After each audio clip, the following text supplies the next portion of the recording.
Sou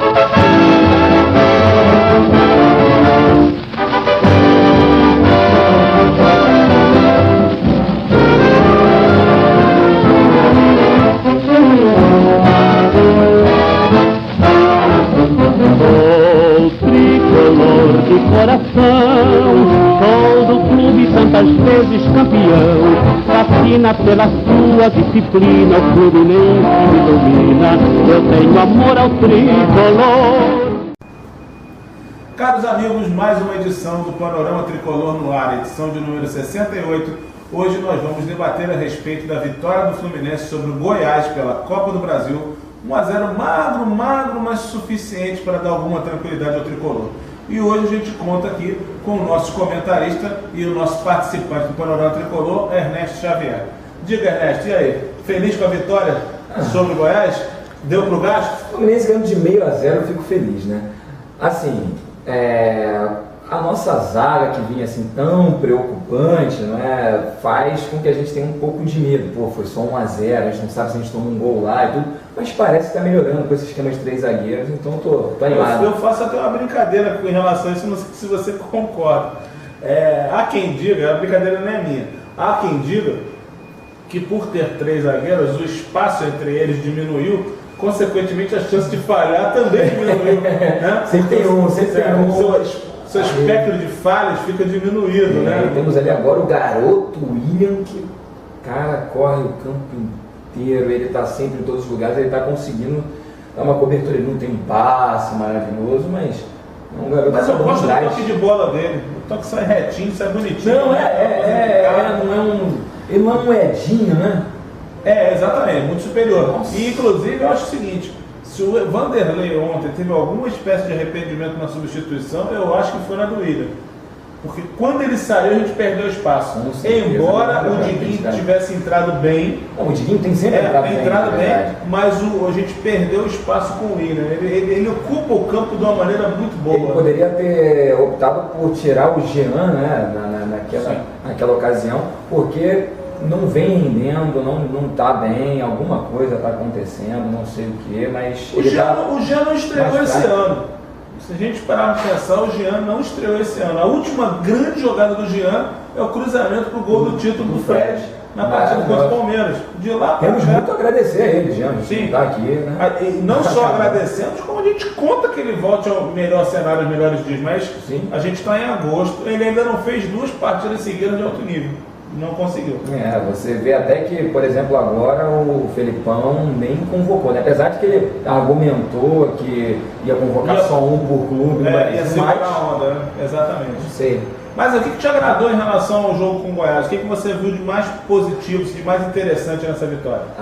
Fora o resultado, claro. Claro. Eu acho mais legal que com esse esquema novo, nós que temos 2 laterais que, na verdade, sempre desejaram jogar como alas, porque são jogadores que atacam bem, apoiam bem, agora que eles estão mais liberados, o Fluminense voltou a jogar pelas laterais. Isso é muito bom. E o Carlinhos foi bem também. O Carlinhos está jogando bem. Espero que continue assim, não fica naquele negócio de como chama o Léo, chama ele de soneca. Espero que o soneca permaneça acordado. Sem nenhum cochilo. Mas também eu ia dizer o seguinte, o Fluminense ontem, a despeito do placar magro, que poderia ter sido maior, inclusive, se fosse marcado um pênalti sobre o Fred, que existiu, não foi marcado, e no entanto a própria falta de rigor na marcação contra o Fred, ela se revelou, tudo bem, é claro que o Gum cometeu o pênalti, não tenha dúvida, mas o rigor foi muito maior na hora da marcação do pênalti. Mas é importante a gente dizer o seguinte, o Fluminense enfrentou um adversário de boa qualidade, bastante fechado, muito aplicado na marcação. E esse tal de Walter Gordinho, que é da minha turma também, é um chato, né? Não. Porque ele chuta de fora, ele prende a bola, ele cria situações bem complicadas. O que eu me espantei foi que quando eu ouvi falar assim, atacante Walter no Goiás, não sei o que, fui ouvir o nome e falei assim, cara, será que é aquele Walter do Inter? Porque era uma grande revelação assim, do Inter, que ia estourar e de repente sumiu, ele teve um problema psicológico, sumiu durante um tempo do clube e tudo. E aí quando eu vi, não, era ele mesmo, só que era uma versão plus size, né? A versão... Entendeu? Então, versão Major, né? Versão Major. Então ele voltou assim, bem, é um cara que incomoda e foi um bom teste, acho que até para nossa defesa, né? Que vai encarar no final de semana o São Paulo, não vem bem, mas tem um ataque que não é para se jogar fora. E jogando no Morumbi, o São Paulo é sempre uma potência, né? Mas é isso, eu queria ressaltar essa questão. O Goiás, durante boa parte do tempo, exerceu uma forte marcação, não criou lá grandes oportunidades, porque a gente estava bem posicionado no campo, inclusive em relação ao William, que é um leãozinho, né? Sim. Criamos algumas jogadas interessantes, teve aquele balaço do Fred no travessão, que foi muito bonito, uma jogada plástica muito bacana. Teve o pênalti sobre ele que não foi assinalado, quer dizer, quando a gente faz o gol... Ele fez o pivô, ele jogou bem, né? Nesse sentido, assim, não está jogando espetacularmente, bem, mas está jogando... Mas por ser craque, quando não brilha, ele é eficiente, né? Ele cria situações boas. Gostei muito também do Felipe, né, numa função até um pouco mais adiantada, correndo muito, combatendo muito. O Felipe foi muito bem. O Vanderlei deve ter percebido que o Felipe, marcando com 30 e poucos anos, não vai render. Aí ele precisa estar mais livre para ficar ali mais na frente mesmo, só colocando as bolas. Bota a garotada para correr e deixa o Felipe para criar e para produzir. Bom, então foi isso. No primeiro tempo a gente sai com vantagem, logo no segundo tempo damos aquele susto enorme, né? Naquele pênalti que, para boa parte da torcida do Fluminense, não conseguiu entender o que tinha sido marcado, porque o lance é rápido e o gol foi muito discreto. Então ficou todo mundo na dúvida na arquibancada. Gente, o que aconteceu? Ele marcou o pênalti do Cavalieri. O que houve ali, né? Que nem estava encostado e tal. Essa dúvida perdurou pra gente até depois do jogo, só depois na internet que a gente conseguiu ver o lance. Mas aí o Walter não estava no dia feliz da cobrança, o Cavalieri está em uma felicidade permanente, né? Mostrando uma... Continue assim, porque ano passado foi assim que nós chegamos ao título. Pois e aí, enfim, o Cavalieri praticamente segurou a nossa vitória ontem. Depois ele fez uma defesa fantástica no final, uma bola no cantinho ali no chute de primeira. As mudanças do Fluminense, infelizmente a mais esperada não deu certo, que era a volta do Deco, que ainda entrou, chegou a fazer um passe fantástico sentiu e se contundiu. Quer dizer, é uma situação muito complicada, tudo leva a crer que o Deco realmente se encaminha para o final de carreira, não por falta de condição técnica dele é infinita, mas a condição física para a prática do futebol profissional, né? Isso é que exige hoje no futebol, não tem como. E pela carreira dele, é honroso que ele não se exponha a situações como essa, assim, de a torcida ficar vaiando e tudo, porque ele não merece isso pela carreira toda e por serviços prestados ao Fluminense também. Sim, um grande bicampeão com uma atuação. Aliás, eu digo o seguinte, até hoje, para mim, a melhor atuação da camisa do Fluminense é uma atuação que pouca gente fala. Ele jogando de segundo volante em Barueri, Fluminense 4, São Paulo 1, que foi a primeira daquelas 3 vitórias que sacramentaram o nosso título em 2010. Sim. E em 2012 ele jogou para burro, mas ele não igualou aquela partida em termos de qualidade. Mas um senhor jogador, e, enfim, se for realmente o caso do final, que ele ainda consiga pelo menos disputar, sei lá, alguma partida nossa com grande qualidade, ele possa encerrar com chave de ouro, né? Agora, só uma coisinha assim que não tem nada a ver com isso, mas preciso falar. Pode ser especulação, pode ser o que for, mas o Conca vai voltar.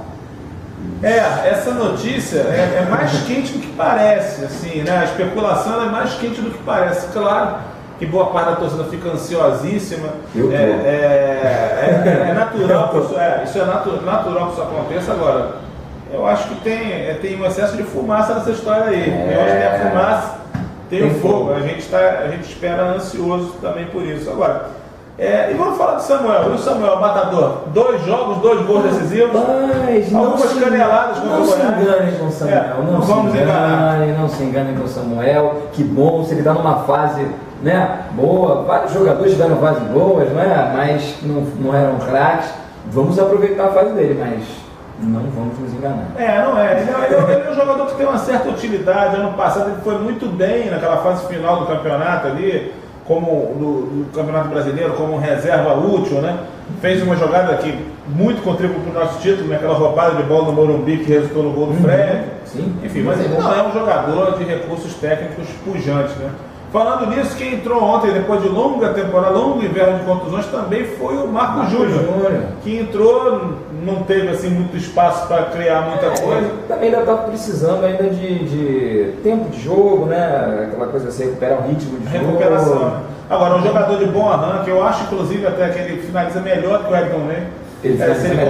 Se ele conseguir recuperar a velocidade dele, logo quando surgiu os profissionais, e adequar isso à finalização, ele vai ser um jogador muito útil para o Fluminense.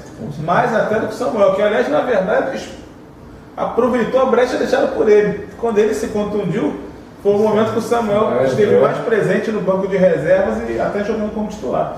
E São Paulo? Pois é, vem o Morumbi aí, né?